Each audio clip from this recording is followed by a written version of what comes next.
स्वागत है आपका पढ़ने का क्लासेस में। देखिए दोस्तों, आज हम आपके लिए बीएड फर्स्ट ईयर का प्रीवियस पेपर लेकर आए हैं, जो सेशन 2018-20 का है। जो paper contemporary India and education का है, समकालीन भारत एवं शिक्षा, जिसका कोड E101 है। देखिए, बीएड का पेपर 3 घंटे का होता है और 80 मार्क्स का होता है। आगे चलते हैं। इसमें 3 खंड होते हैं। खंड है जिसमें विस्तृत प्रश्न है, और खंड ब जिसमें लघु प्रश्न है, और खंड स जिसमें अति लघु प्रश्न है।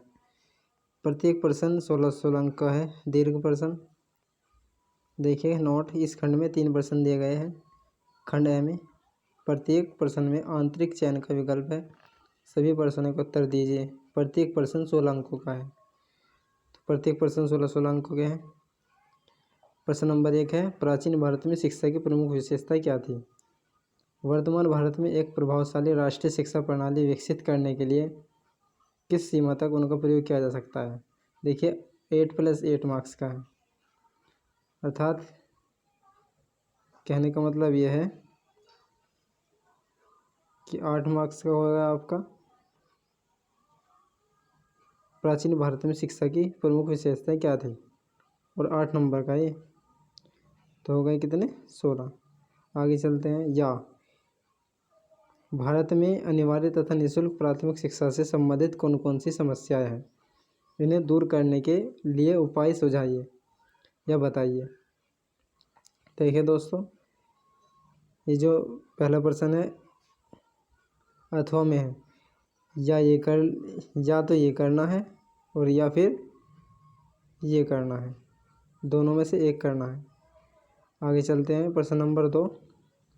प्रश्न नंबर 2 देखिए, वुड का आदेश पत्र भारतीय शिक्षा महाधिकार पत्र कहा जाता है, समीक्षा कीजिए। जो वुड का आदेश पत्र है वो भारतीय शिक्षा महाधिकार पत्र कहा जाता है, इसकी समीक्षा करनी है। तो ये भी 16 नंबर का है। या फिर इसमें से ये करना है। सन 1940 के भारतीय विश्वविद्यालय अधिनियम का भारत के विश्वविद्यालयों एवं संबद्ध महाविद्यालयों पर क्या प्रभाव पड़ा? जो सन 1940 के भारतीय विश्वविद्यालय अधिनियम था, तो वो भारत के विश्वविद्यालयों एवं संबद्ध महाविद्यालयों पर क्या प्रभाव पड़ता है उसका। प्रश्न नंबर 3 देखिए, 1986 की राष्ट्रीय शिक्षा नीति की प्रमुख विशेषताओं को स्पष्ट कीजिए। जो 1986 की राष्ट्रीय शिक्षा नीति की जो प्रमुख विशेषता है उन्हें बताना है, उन्हें लिखना है। ये भी 16 नंबर का है। या फिर इनमें से ये कर देना। मध्यकालीन भारत में शिक्षा के संगठन का संक्षिप्त विवरण दीजिए। जो मध्यकालीन भारत है उसकी शिक्षा के संगठन का संक्षिप्त वर्णन करना है। चलिए आगे चलते हैं। देखिए खंड ब में है लघु प्रश्न। तो लघु प्रश्न नोट देखिए, इस खंड में 8 प्रश्न है। किन्हीं 4 उप प्रश्नों के उत्तर दीजिए। प्रत्येक उप प्रश्न 4 अंकों का है। देखिए प्रश्न नंबर 4 है, उसमें कुछ पॉइंट्स दिए गए हैं। प्रश्न नंबर 4 का पहला पॉइंट है बौद्धिक कालीन शिक्षा की प्रमुख विशेषताएं लिखिए। तो बौद्धिक कालीन जो शिक्षा है उसकी विशेषताएं बतानी है। देखिए दूसरा पॉइंट देखिए, मध्यकालीन भारतीय शिक्षा की क्या प्रमुख उद्देश्य थे? मध्यकालीन भारतीय शिक्षा के जो प्रमुख उद्देश्य थे उनको बताना है। ये भी 4 नंबर का है। तीसरा है सेल्डर आयोग की मुख्य सिफारिशें लिखिए। ये भी 4 नंबर का है। चौथा देखिए, स्त्री शिक्षा की आवश्यकता को स्पष्ट कीजिए, यानी कि स्त्री के लिए शिक्षा की क्या आवश्यकता है। आगे चलिए। 5वां है बहुउद्देशीय स्कूलों से आप क्या समझते हैं। 6ठा है राष्ट्रीय पाठ्यक्रम 2005 के प्रमुख सिद्धांतों का वर्णन कीजिए। राष्ट्रीय पाठ्यक्रम 2005 है, उसके प्रमुख सिद्धांत क्या क्या है उसका वर्णन करना है। प्रश्न देखिए 7 देखिए, जनार्दन रेड्डी समिति 1992 की प्रमुख सिफारिशों का वर्णन कीजिए। जो जनार्दन रेड्डी समिति है 1992 की, उसकी जो प्रमुख विशेषताएं सिफारिशें हैं उसका वर्णन करना है। आगे चलिए 8वां देखिए, जनसंख्या शिक्षा के उद्देश्यों का वर्णन कीजिए। जनसंख्या शिक्षा के उद्देश्यों का वर्णन कीजिए। तो जनसंख्या शिक्षा के उद्देश्यों का वर्णन करना है। इनमें से कोई आपको 4 प्रश्न करने हैं। 8 प्रश्न है और 4 प्रश्न करने हैं। कोई से भी कर सकते हैं आप, जो आपको अच्छे से आता है।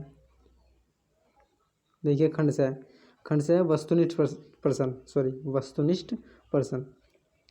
ये जो होते हैं 2-2 मार्क्स के होते हैं। एक प्रश्न 2 मार्क्स का, 2 नंबर का होता है। और ये कुल 10 प्रश्न होते हैं और इनमें से 8 प्रश्न करने होते हैं। देखिए प्रश्न नंबर 5 का पहला प्रश्न है, सर्व शिक्षा अभियान से क्या अभिप्राय है। दूसरा है, छनाई का सिद्धांत किसने दिया। तीसरा है, भारतीय शिक्षा आयोग का अन्य नाम क्या है। चौथा है, प्रथम राष्ट्रीय शिक्षा नीति कब घोषित की गई। पांचवा है, पपज्जा संस्कार क्या है। छठा है, जनार्दन रेड्डी समिति का गठन किस वर्ष में किया गया। देखिए ऊपर भी आ गया जनार्दन रेड्डी समिति, तो आप लिख सकते हैं ऐसे भी। देखिए ये 1992।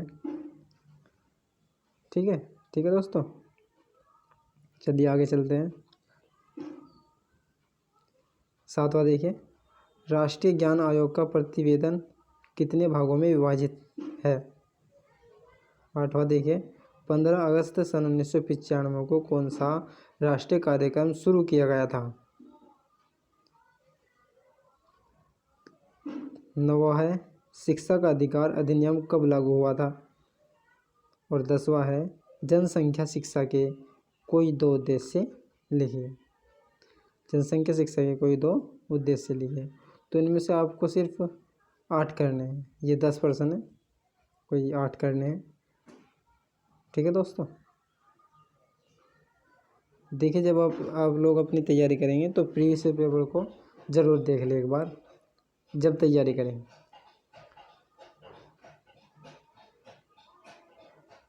देखिए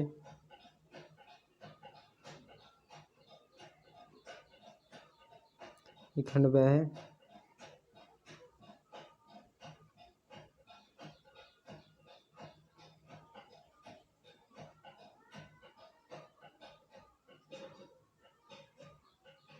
तो चलिए दोस्तों, अगर जो हमारी वीडियो अच्छी लगी तो लाइक कीजिए, शेयर कीजिए और हमारे चैनल को सब्सक्राइब कीजिए।